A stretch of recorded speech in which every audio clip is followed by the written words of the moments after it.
Hawlgalka Midowga Afrika ee Soomaaliya AMISOM, Kanada, Denmark, Midowga Yurub, Finland, Faransiiska, Jarmalka, Urur Goboleedka IGAD, Ireland, Italy, Netherland, Norway, Spain, Sweden, Switzerland, Boqortooyada Ingiriiska, Mareykanka iyo Qaramada Midoobay ayaa soo saaray qoraal ay uga jawaabayaan muddo kordhinta hay'adaha dowladda Soomaaliya.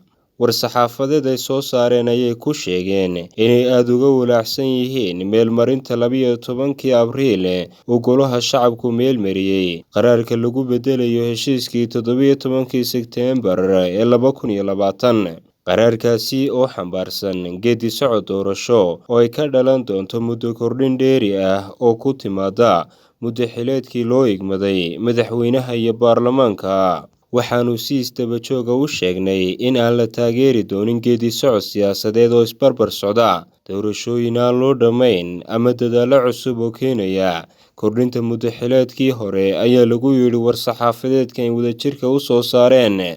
Waxaa sidoo kale war-saxaafadeedka lagu sheegay in qaraarka 12 Abriil uu wiiqayo nabadda, amniga iyo xasilloonida Soomaaliya iyo meelo ka baxsan.